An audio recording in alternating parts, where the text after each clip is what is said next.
بسم الله الرحمن الرحيم الحمد لله رب العالمين وبه نستعين والصلاة والسلام على رسوله الكريم. Assalamu alaikum wa rahmatullahi ta'ala barakatuh. My name is Zainab Ansari, and I am going to be moderating today's special webinar with our esteemed guests. So we have with us today Sheikh Muhammad Al-Shinawi and Sister Shazia Ashraf, and our topic is healing from divorce and loss.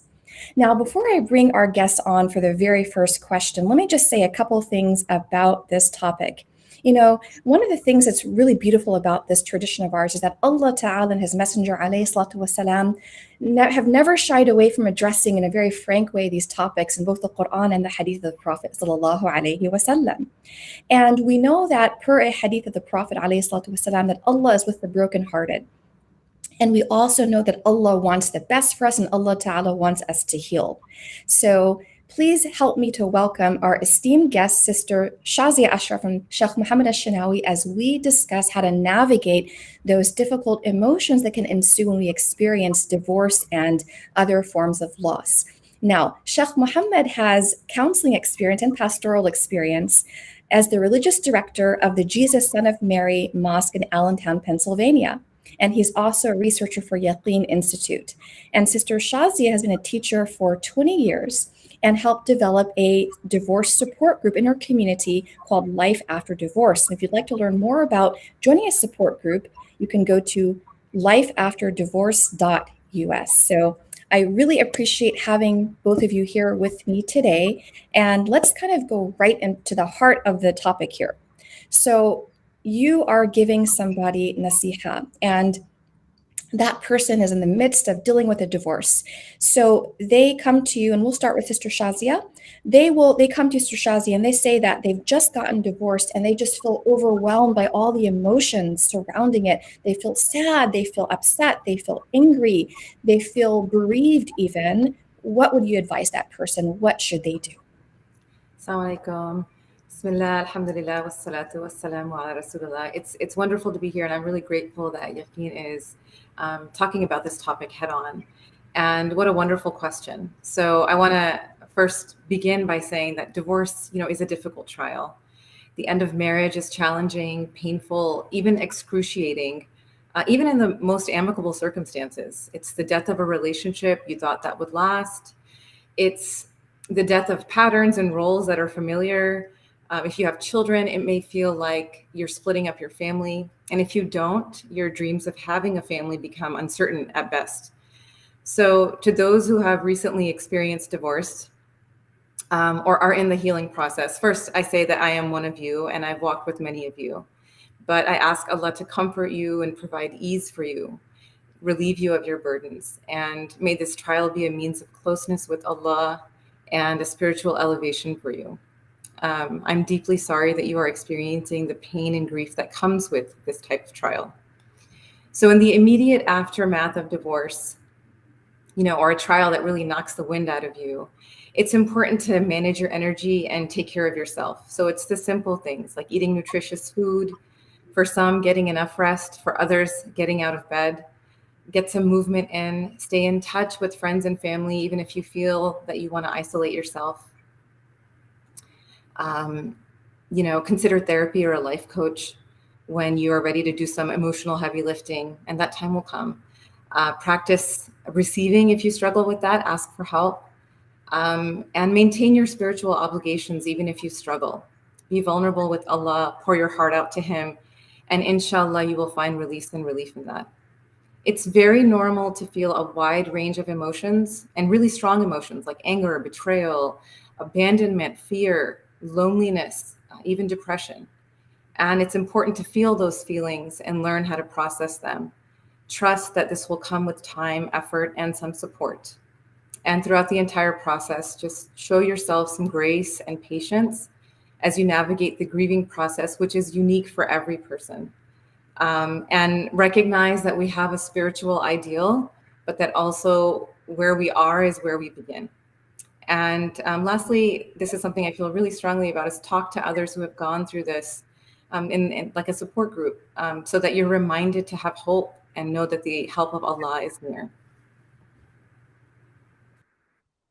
Excellent. Thank you so much, Mr. Shazi. I really appreciate that. There are a couple things that you said that I actually want to ask Sheikh Muhammad about. And you mentioned, Shazia, the idea of being vulnerable with Allah subhanahu wa ta'ala. And I wanted to, and you mentioned the idea of kind of giving oneself time to grieve. So I wanted to ask Sheikh Muhammad, given what we know about, say, the definition of qada and qadar, and the idea that the qadar is basically, what hit somebody was not going to miss them. What missed them was not going to hit them. What would you say, Sheikh Muhammad, to someone who comes to you and they say, look, I really feel sad about this. I'm lamenting this. I'm experiencing this as a form of loss, yet someone has told me my iman is weak and I should just move on because that's the qadr. What would you say to that person? No, I'd say that person was either misunderstood or misinformed you. Um, uh, because we were actually given tools with which to remedy sadness and grief. Ibn Qayyim rahimahullah says, and he argues, very masterfully, that grief, though this is a little bit controversial in the tazkiyah, spiritual refinement discourse, is never inherently praiseworthy. Sadness, some people think, I need to be down, that's where Allah wants me, it's his qadar, and so on and so forth, and so they never try to remedy it.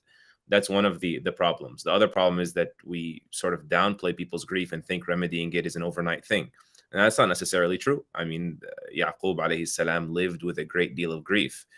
You can even call it depression if we don't intend by that he was paralyzed in terms of his ability to live by Allah and for Allah to remain guided atop the mountain of the rightly guided. Of course, these are the prophets we're talking about.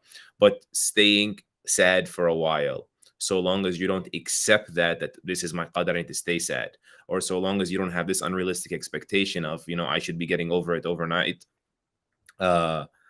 these things need to be clarified big time. I mean, the Prophet sallallahu alaihi wasallam, on the one hand, he gave us spiritual remedies when he said that there's no person that is afflicted with grief or anxiety. And he says, and I don't want to sort of hijack the episode, it's a long, beautiful dua. It's called Dua ul-Karb. You can look it up. It's narrated by Ibn Mas'ud, collected by Ahmed and others. He says, but I do want to capture the beginning of this, because a lot of times our grief is self-inflicted, either because we think we're supposed to be sad, or we think that I need to figure this out all on my own, which is a problem. No, you need to remove that load from your shoulders, and it's not your problem. This is Allah subhanahu wa ta'ala who's going to carry you through this. The dua says, Allahumma inni abduk wa ibnu abdik wa ibnu amatik.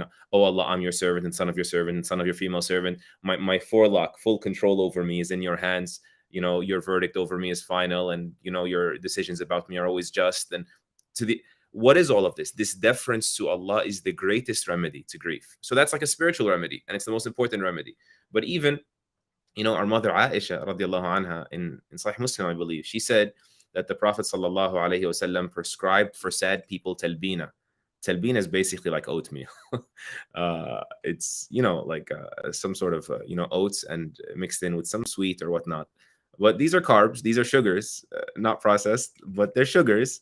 And so this is and he said sallallahu alaihi wasallam, innaha tujimmu al-fuad wa tadhhabu bi ba'd al-huzn. This sort of collects your heart and does away with some of the sadness. And so seeking every means accessible to you, and knowing that it may not happen overnight, and beginning with deferring to Allah, but every avenue, whether that's communal support, whether that's professional counseling and otherwise, should be sought out. Don't just resign to this, that it's my job to fix it, or it shouldn't be fixed to begin with. Sadness is attributed in the Quran to shaitan. He has you right where he wants you if you resign to your sadness. That's the greatest thing he weaponizes against the believer. There's even one hadith, and I'll just close with it quickly. It's very interesting because it shows that this is not a new concept. It's not necessarily even ignorance of the religion, though it does require awareness. These are sometimes personality types. That a man, the Prophet ﷺ, came to him and saw that he was really, really down and out, like physically or emotionally, but he was in a bad state. He was very sick. And he had a hunch, sallallahu alaihi wasallam, that this was self-inflicted. And he said to him, did you say something? Like, are you making a particular dua these days? He said, yeah, I said to Allah, oh Allah, whatever you want to punish me with in this, whatever punishment I deserve, right? That concept, right? Whatever punishment I deserve that you're going to punish me with in the hereafter, just give it to me here in this world so I don't have to see it in the hereafter. So the Prophet ﷺ said, like, why would you do that? Like, why don't you just ask Allah to not punish you, right? And so he said, it would have been so much better for you to say, oh Allah, grant me the good life, the goodly life in this world, and the goodly life in the next world, and to protect me from the torment of the fire. So don't resign, don't, get deflated, and don't own it entirely. Work through it, and Allah subhanahu wa ta'ala promises that nothing in this world, including its devastating punches sometimes, will last. Jazakumullah khairah. Thank you, Sheikh Muhammad. And I really appreciate that you shared that, because one of my follow-up question is this idea of, if I experience hardship, I see that as perhaps a punishment from Allah Ta'ala. So, we read in the Holy Quran in Al-Baqarah, verse 286, لا يكلف الله نفسا إلا وسعها. So that Allah does not charge a soul except with its capacity, i.e. Allah does not give to someone more than they can bear. So we know this from the Quran. Yet at the same time, we have these examples, as you mentioned, Sheikh Muhammad, in past precedent of people that are kind of feeling this heaviness and overwhelm. In some cases, in that case, perhaps self-inflicted. But my question here is, what can we do? Maybe Mr. Shazi, then Sheikh Muhammad, if you want to speak to this, what can we do so that we are not framing this in terms of God must be punishing me because I had this difficult experience that I really did not want to have? How do we get out of that mindset? Because it's easy to fall into that mindset. That's such a great question. And, I can, when I think about some of the people that I have been in the company of the support group with, or my own journey, it's a natural sort of stop that we all make, and we have to kind of wrestle with ourselves. So I'll start with a story that I remind myself of when I sometimes feel this way, or we share it in the support group. And it's about a woman who was, she was in labor, and she had reached a point in her labor where and for women who have experienced labor, or if you have supported someone through labor, it's a beautiful and very difficult sort of experience. And she had reached a point in her labor that was just so difficult. She just knew she could no longer go on. And, it was too late for pain medication, things like this. And so she turned to her midwife, and she just said, I can't do this anymore. And she was ready to give up. And she just kept repeating that to herself. And her midwife, who, by the way, had, administered over 2,500 births, turned to her with this like loving, sweet smile and just simply said, wonderful. It means you're almost there. So she knew that this woman was capable of it. And she knew that reaching the end, or feeling like that, point where maybe you feel like you can't go any further, that's when relief is right there. So I remind myself of that when I feel like, hey, is this pain going to end, or will you feel like yourself again? Sheikh Muhammad al-Shinawi mentioned something earlier, and in that, or you did, Sister Sheikha Zainab, that Allah promises us trials. And there's a verse in Surah Baqarah that I really love. It, roughly translates to something like, do you expect you will enter the garden without first having suffered like those who passed away before you? And that these people were so shaken by their hardship and misfortune that they would say, when will the help of Allah arrive? And, my teachers have told me that this is intended to motivate us to be strong and try to have the patience of the believers beforehand. But in terms of a reframe, I always, when I sit with these wonderful individuals who have gone through this difficult trial, one thought that always crosses my mind is, how has Allah favored this person that's been tried? And what can I learn from them? How can I sit with them? Because, so if we think of a trial or difficulty, instead of looking at ourselves as maybe victims, or looking at ourselves as having misfortune, maybe welcome the possibility of a spiritual awakening or detachment from dunya, and a sort of freedom from holding us hostage to the opinions of others. Perhaps Allah has come to our doorstep to elevate us. What a wonderful invitation, to elevate us through like a trial He knows we can bear, and pain that He will help us get through.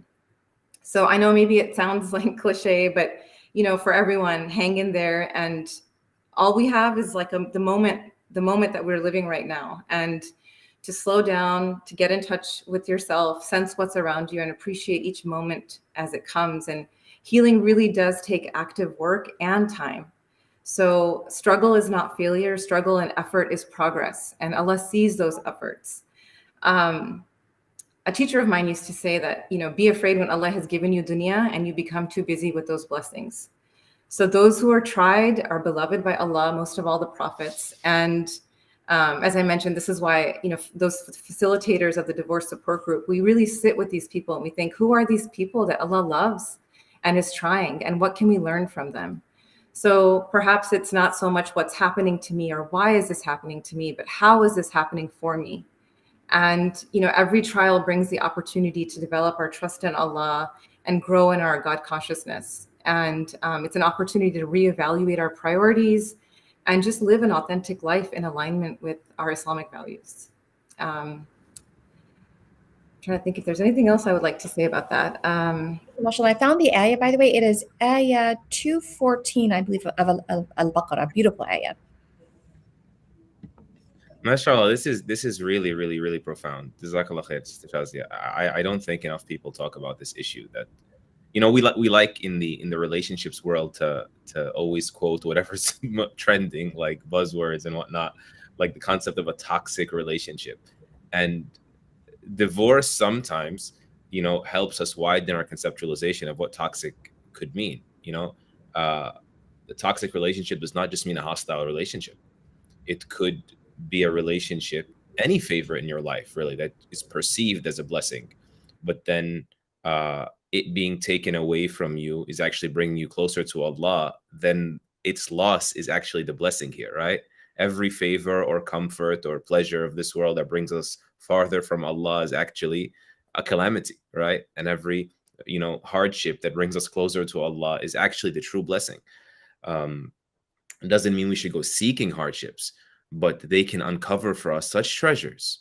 People, sometimes after divorce or loss or whatever it is, they think like, oh my God, like, then what do I do in life now? Like, what is my purpose? Well, that is the greatest treasure right there for you to realize. Like, they feel so broken, and maybe they should for a second. Maybe Allah wants to reformat you in a way, wants to, shatter for you the glass house that you're living in, that materialism, and I mean that in the wider sense, not just shopaholics, right? In like having the trophy family, the picture perfect family and the house and the lawn and all. Maybe you were duped for a very long time into a lie about what success and failure actually are in the grander scheme of things.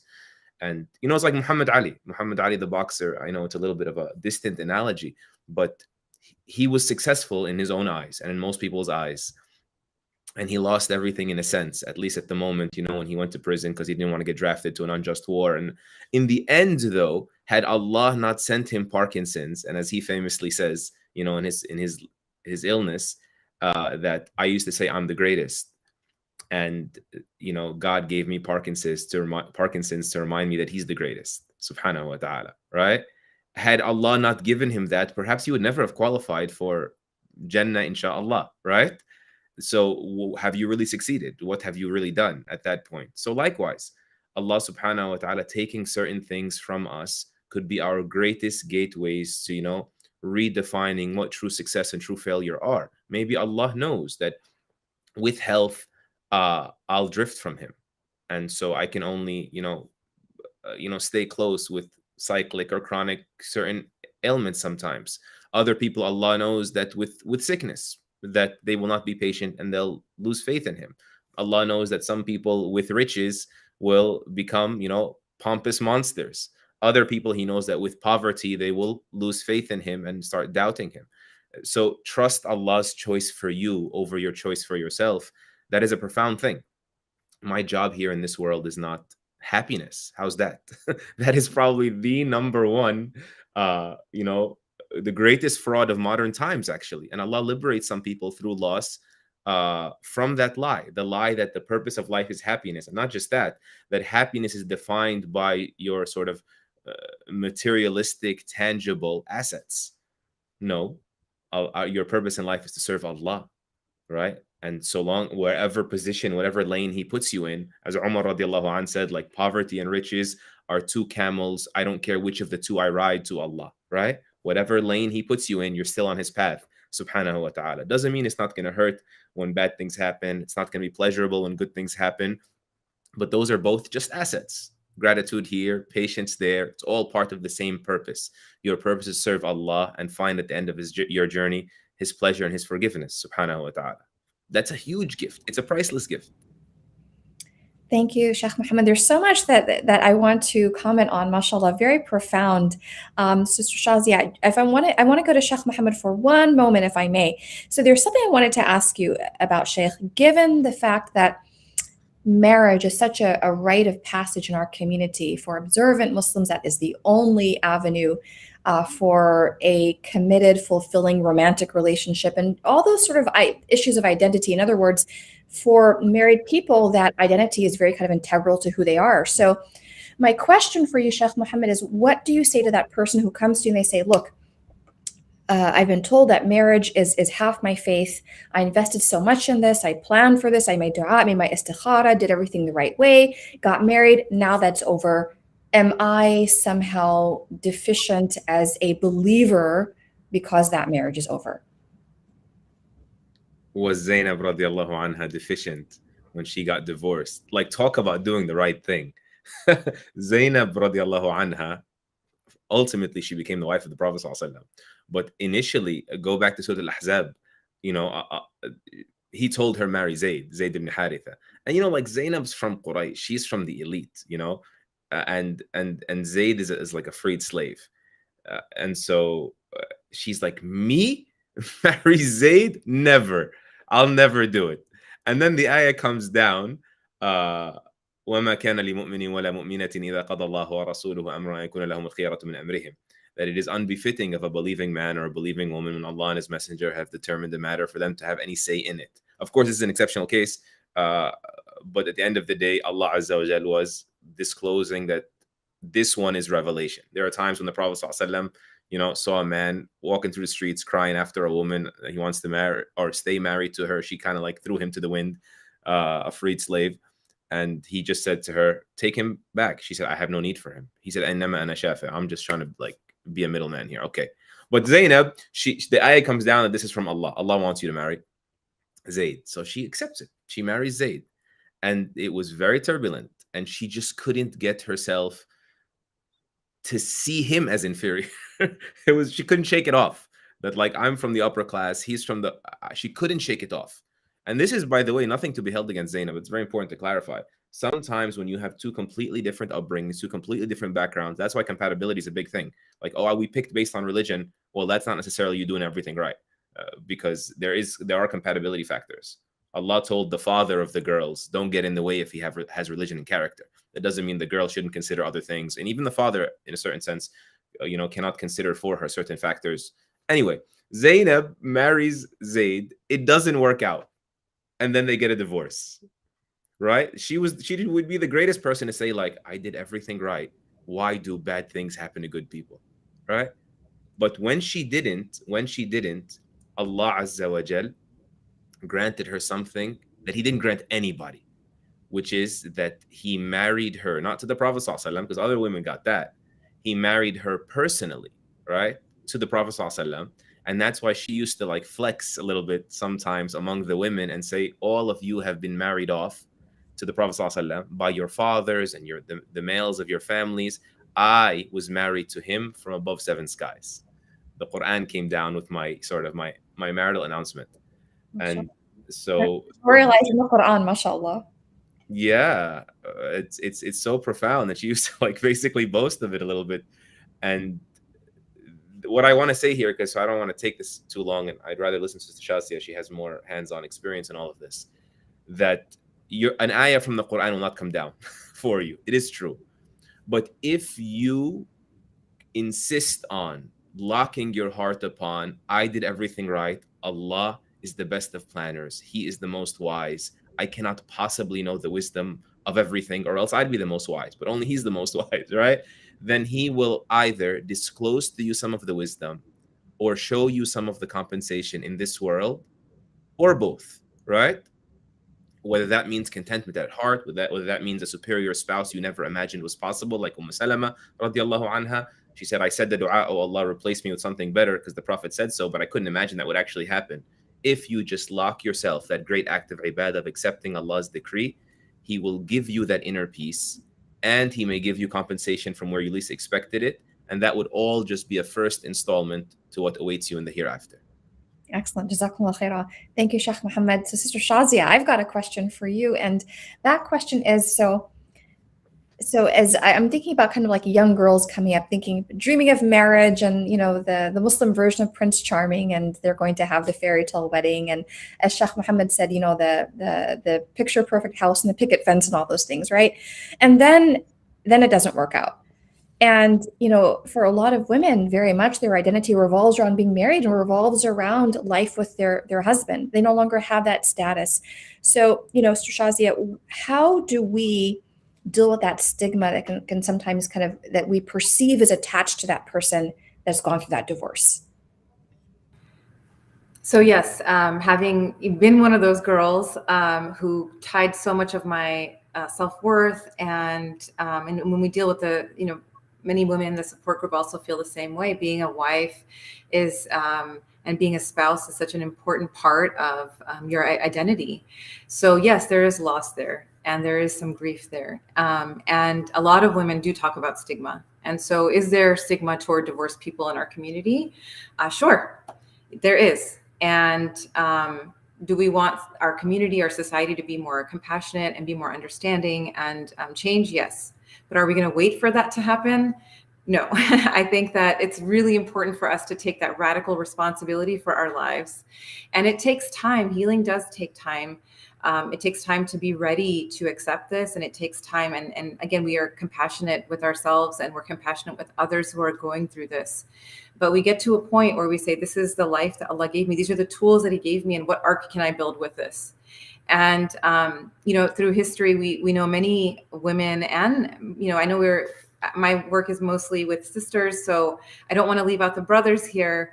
Brothers do experience pain when they're going through the divorce, and they feel isolation and loneliness, and they feel a sense of purpose, being a husband and a spouse and a leader in their families. And so there is an adjustment period, and we have many examples from our tradition of people who have lived very fulfilling lives, having not chosen marriage, or having not had the opportunity to marry. And, I think that it's just really important to take radical responsibility for our lives and ask yourself, what type of life am I going to live, and how can I make it the best life, even if there are trials or there are things that I may or may not have. So it doesn't mean that you don't aspire to that. I think one of the most challenging things we talk about in the support group is having that balance, because you have to remain open. If Allah gave you the desire to be married, then make dua for it and take the means to get there. So you have to remain open. You can't shut yourself off from that, right? And just kind of carry that resentment or carry that burden. At the same time, we also, live. We do what we can with the tools that we have. So that's really what I would say. A lot of times we do experience some expectation hangover. No one I've talked to gets married knowing they're going to get divorced or with the intention that their marriage is going to end. No one plans for that. So when it does happen, it's always a surprise. It's always an adjustment. And we do get there with time and with support. And we do create a life, inshallah, that is beautiful and meaningful.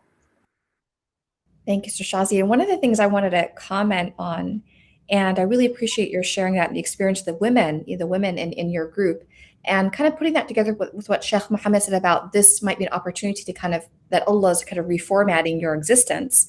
One of the things that I remember, and I wasn't divorced, I was widowed, is in the very beginning, I deeply resented this idea of my identity has to change.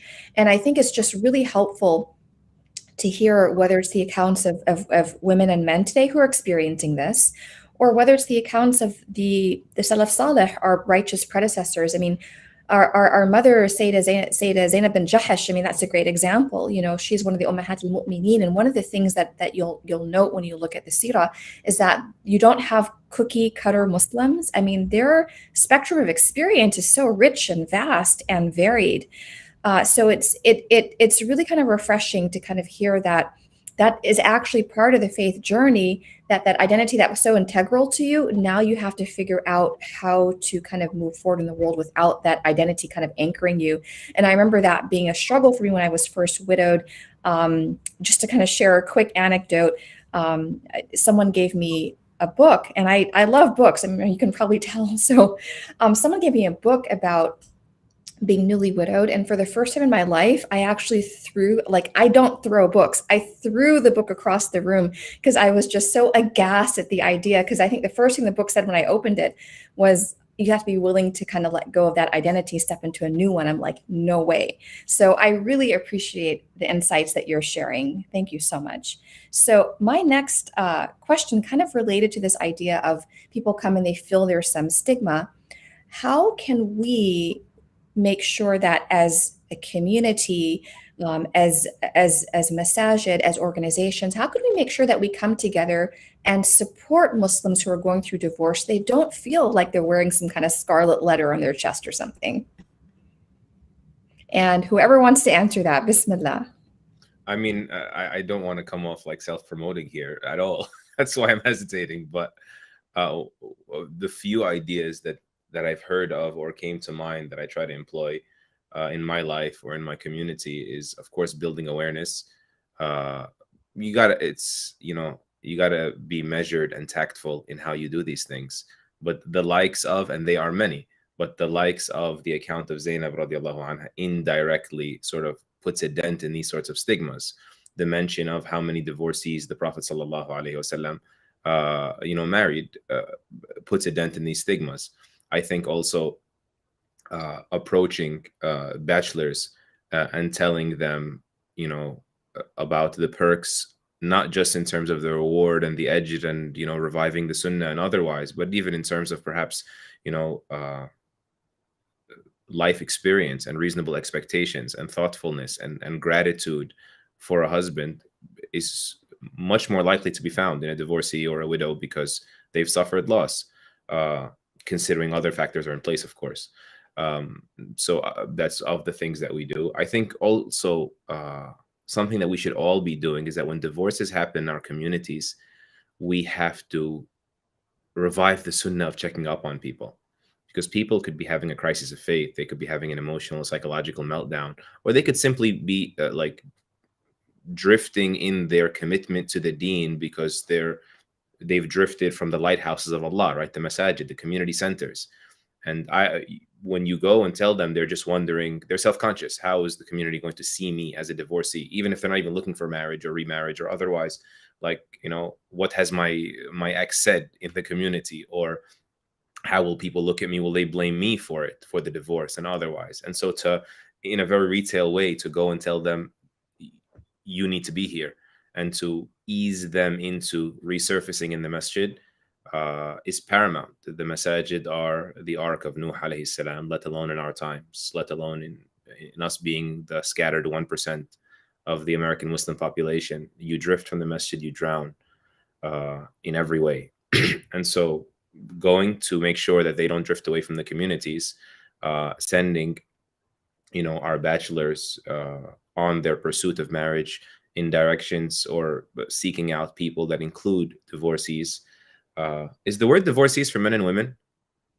Excuse me for failing my English literature degree and exposing myself. I think we'll need a professor here in writing, Professor Marian, to answer that question. Okay, cool. Well, you guys know what I mean. Thank you for not being a judgment space. And the third one, of course, is just building the awareness and educating the masses and so on and so forth. Sister Shazia, I'm sure you can exponentially grow that list. Thank you. Well, I want to tell us more about that education piece and what you're doing with your group. Okay, so are we talking to Sheikh Mohammed Al-Shinawi? No, Shazia. So I kind of wanted to draw on what Sheikh Mohammed said about education.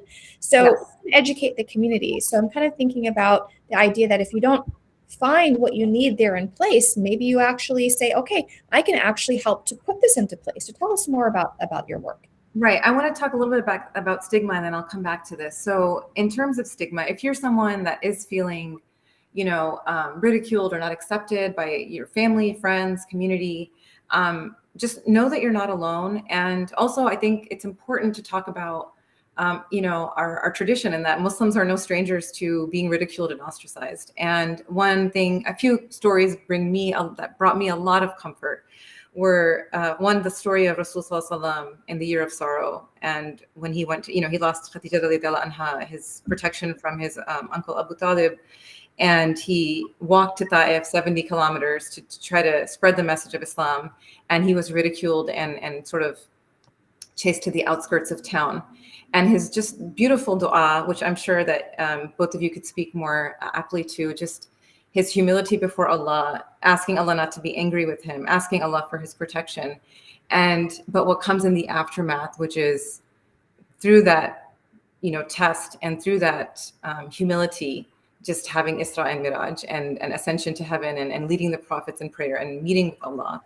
And for all of us to kind of, in our own way, think about that if, I think Abdul Qadir al-Jilani, rahmatullahi alayhi, said that how you know if something is a test or a blessing is whether you maintained your, spirituality or your virtue during it. And to see this as an opportunity that even if you are being ridiculed, or you feel like your family and friends are not understanding, know that the Prophet Sallallahu, our Prophet, went through this, and Allah gives us a prescription in the Quran. In Surah Hijr, he says, this was also another thing that was very comforting for me, and we share in our support group, and I'll come to the support group in a minute, which is that Allah says, we are enough for you against those who mock and ridicule you. We know that your heart is distressed. How beautiful is that Allah is saying that he knows that the pain that we feel in our heart during this time. And he says, glorify your Lord and be steadfast in your prayers. That is the prescription that you will get through this time. So those two things were really, really comforting for me. Belonging is a human need. I think that, through some of these trials and tests, we begin to sift who we want to belong to, and who we peg ourselves to in that way. And Maya Angelou has a really beautiful quote that I just absolutely love, which she says, you are only free when you realize you belong no place, you belong every place, no place at all. The price is high and the reward is great. And I think it's all of these things sort of tied together. For me personally, I'll be really vulnerable here. When I experienced the end of my marriage, it was unexpected and really painful. Like many of you that are listening, so much of my identity was tied into how good of a wife I was, and being a mother, and having a household, that was healthy. And so I do believe that Allah, chose this trial for me, and I've gotten to the place now where I can be grateful for this trial and see the growth that happened. But in the immediate aftermath, I did not feel like I could go to the masjid. I had 3 boys. I have 3 boys, alhamdulillah.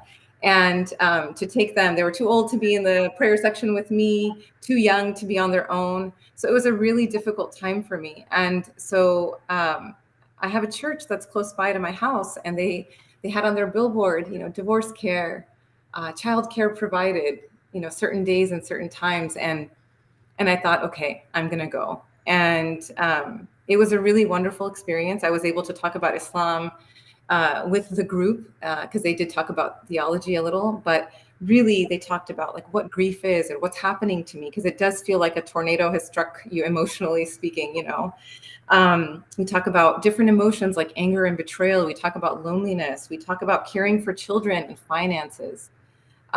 We talked about new relationships and moving forward, and how this can strengthen your relationship with Allah. And I am still friends. It's been 6-7 years, and Dawn and John, a husband and wife, they had both experienced divorce prior. Just having them as mentors and guides has been really, really wonderful and beneficial. And so they helped us create a divorce support group within our Muslim community. And then we had different shuyukh, local and regional, who did some video recordings for us as well. And it's still a process, it's still being developed. And so if your community is interested in if you're interested in becoming a facilitator, or if you feel like you really need this in your community, please, reach out to me, and Sister Zainab will mention the website at the end again, inshallah.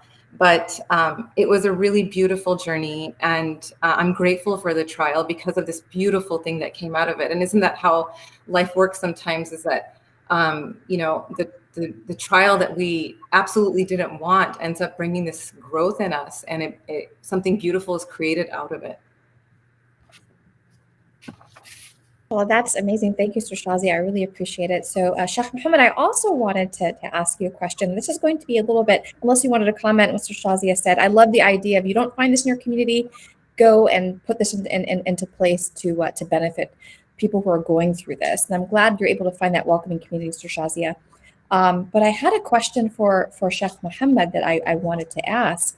And that's, so far we've kind of talked about how to support people, how we should feel about this, how to kind of reframe our feelings.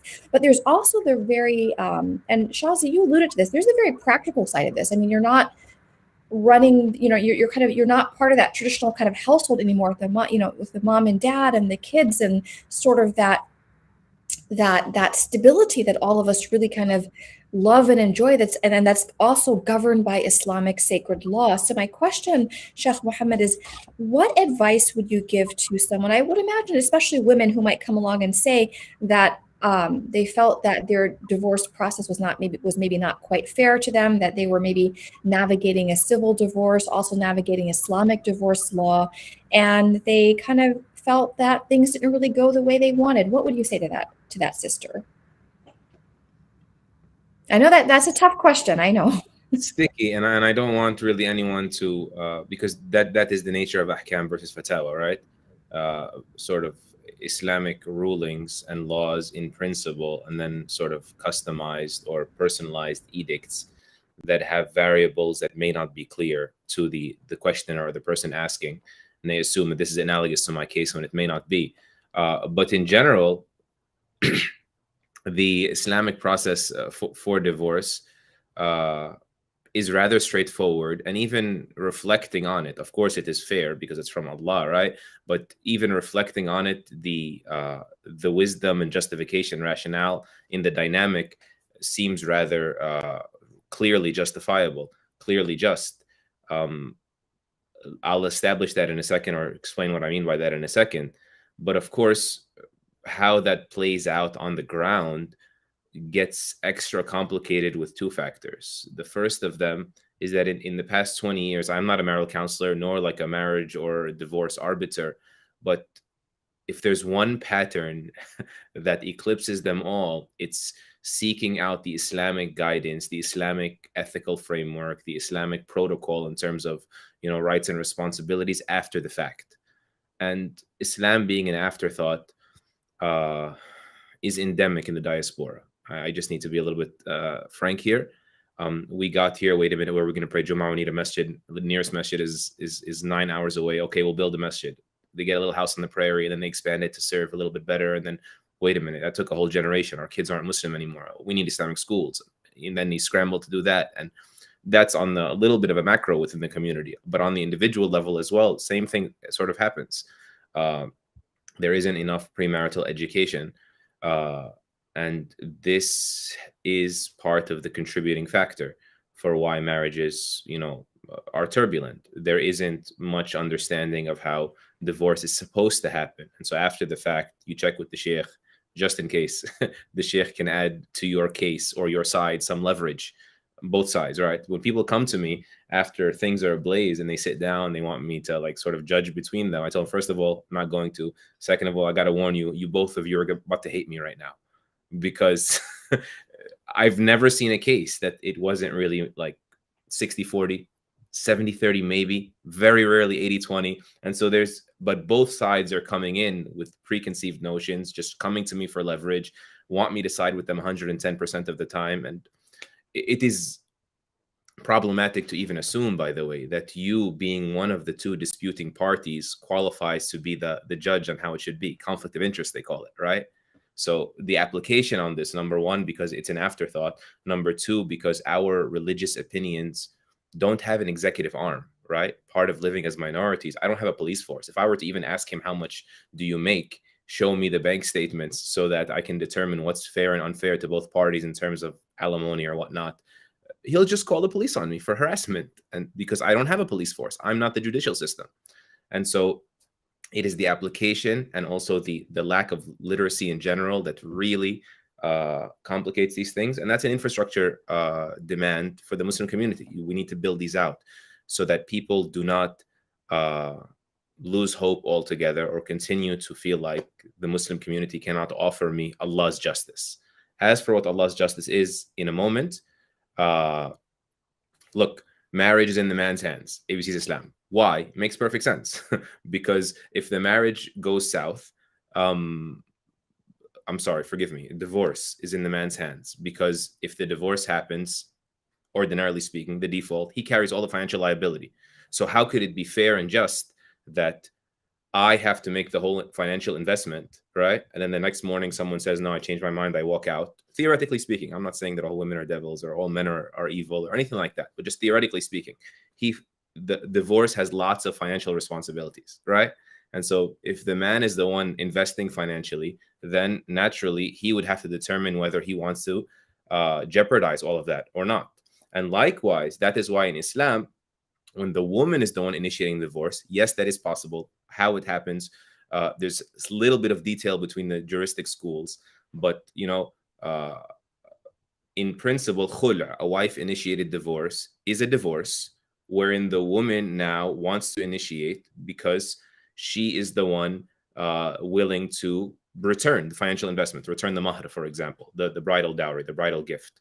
Then there's a third kind of divorce where it's called tatliq, which is, in a perfect world or in an Islamic polity or governance, this would be a court enforced divorce against the man's will, where he still has the financial liability. And so the options are all there, and it's very fair. If harm is provable, then the man, gets the short end of the stick financially, and he gets divorced whether he likes it or not, and still has to pay the bill. If the harm, considerable harm, is not provable, but she still cannot bear to put up with him, she can initiate a divorce, but in that case, she would return the financial gift or the financial investment that was made at the onset of the marriage. And then in the third case, which is the most common, the man, because he's the one that will carry the load of this, then the divorce would be in his hands. That's just a basic breakdown of how there are so many options, but each of them has the wisdom of equity permeating it. And I know I'm oversimplifying, but time is tight. I appreciate that. Thank you, Sheikh Muhammad. I think what's key here is just maintaining a good opinion, husn al-dhan billahi ta'ala, always a good opinion of Allah ta'ala. I was thinking as you spoke, Sheikh Muhammad, that it's not, of course, just the man and woman involved, but often there are children involved. So for Sister Shazia, I was wondering, how can we best support children that are witnessing their parents' marriage dissolve and make sure they come out of that with, again, a strong sense of self and also love and affection for their parents? I think that's a really important question. And I know that we do discuss this in the support group with varying sort of experiences, because you're dealing with a co-parent who you cannot control, and you have to also be really careful in front of your children to speak freely in front of them. I think that maintaining that respect for the other parent is really important. So this is a tough question. I think that there's a really great book on this. It's called Legacy of Life and Divorce. And I think it follows several children from divorce at different ages and follows them for like 20 years. So it's a good book. I don't necessarily agree with all the conclusions that she came up with, but it's certainly eye-opening and things to consider. I think that this would be a really good question. I can give you more anecdotal kind of experience and talking to others and my own experience. I know that adjustment is challenging for children. And so, think outside of the box when it comes to providing the children with an ease in adjusting to this. One thing that my children's father and I did was we said the house belongs to them. So we rolled our suitcases in and out during every other weekend, or however your custody agreement looks like, because we wanted the kids to have some stability. We knew that they were adjusting to this emotional change, life change, and we didn't also want them to now have to adjust to like a new home as well. Now, we were fortunate, we had family here, we had a support, so we could, sleep on someone's couch. I know that's not always possible. There are so many considerations here. I think it's a difficult question to answer in a webinar, but I really just think the intention, and also for parents who are worried, because I was very worried, know that inshallah your children will be okay. Make sure that you provide them as they're growing with healthy examples of what a healthy family looks like. And as a single parent, that is possible. You can have them have children. I have 3 boys, and they can have a healthy relationship with the masjid. You can teach them about masculinity, and there are role models that will come up for them, and vice versa. I think that there are healthy role models, female role models that you can have, that you can show your kids. It might take some additional work, but it is possible. Thank you, Sister Shazia. I found a book. Is this the one? It's, let's see, The Unexpected Legacy of Divorce. And then there's also Love They Lost, Living with the Legacy of Our Parents. Yes, I have a reading list on the website, but that is the first one you mentioned is the one. I didn't say it entirely correctly. Okay, yes, that's it. And again, that website is lifeafterdivorce.us. Now, I will have to tell you, Sister Shazia and Sheikh Mohammed, that self-help book that I ended up tossing, I did go back and pick it up, and I read it, alhamdulillah. And then I realized that probably the mistake I made was just trying to look at a book like that in the first few days of that loss. The grief is very raw. I was not able to process anything. And the book that I needed was the Quran. And that's the book that got me through this. So alhamdulillah. And I do have my own reading list, by the way, that I can recommend, inshallah. So I want to bring this amazing conversation to a close. And what I would like to do here, given that our respected guests here, Sheikh Mohammed and Sister Shazia, you've both experienced different forms of loss. I wanted to, I'll go to Sheikh Mohammed. If you could go back and advise yourself during that time you're dealing with a loss, what advice would you give to yourself during that time, given what you know now? Jazakallah khair. If I can just 30 seconds about the previous answer that I gave. I just wanted to commend Sister Shazia for giving that example. The default in divorce, by the way, is graciousness, right? وَلَا تَنْسَوُا الْفَضْلَ بَيْنَكُمْ. Or that's the ideal. وَسَارِحُهُنَّ بِإِحْسَانٍ. There should be ihsan, there should be fadl and graciousness whenever divorce happens.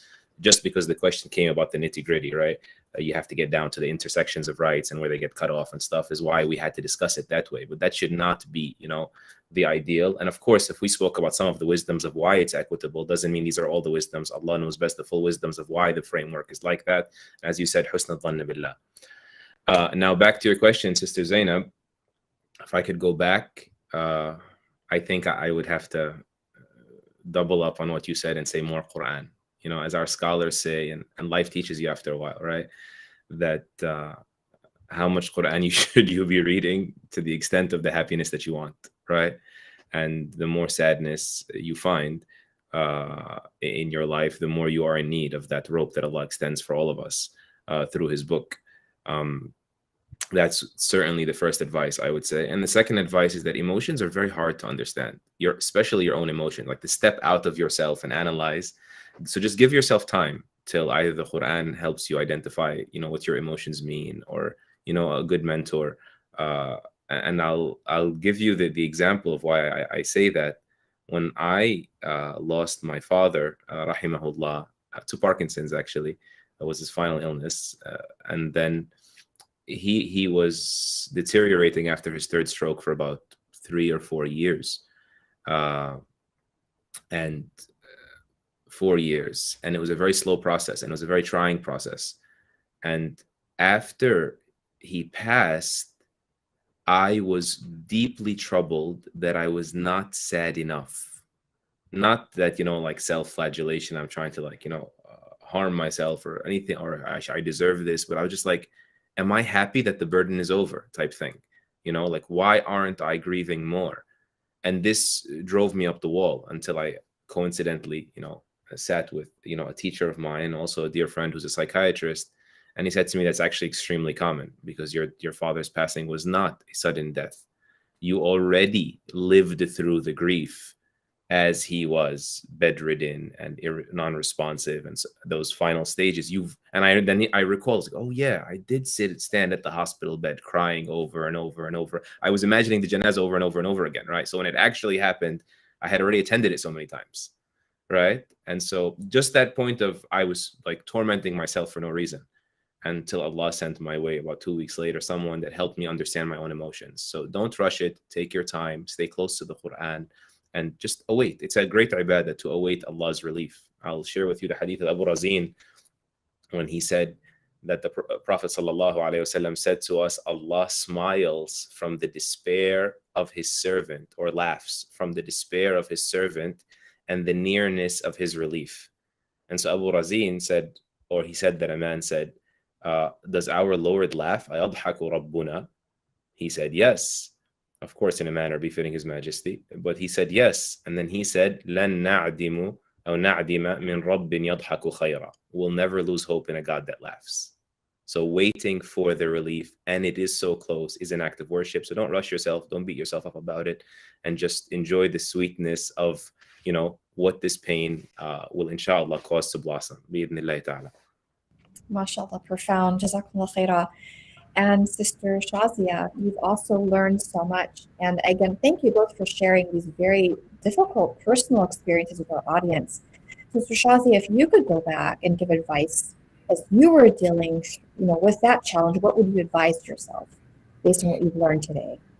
I would be remiss not to mention one other thing, because I know all these support group people in the support group would say, Shazia, you didn't talk about this. And that is, I've been interviewing lots of people, had the opportunity to work with hundreds of women who have experienced divorce. And I also want to take a moment to acknowledge the brothers who are going through this pain and difficulty. But if you know someone who is going through divorce, or trying to support someone who's going through divorce, in many interviews, that qualitative research that we've done, there are 4 main sort of patterns that come over and over again. And the number one thing that people who have experienced divorce asked for was community. They felt very isolated and alone in the aftermath. They no longer were invited to dinners or community events. Single parents in particular mentioned that. So, and they asked, and the people that I was interviewing, they said, don't give up on us. You might invite us and we might not come 3 times, invite us a 4th time. They also asked that you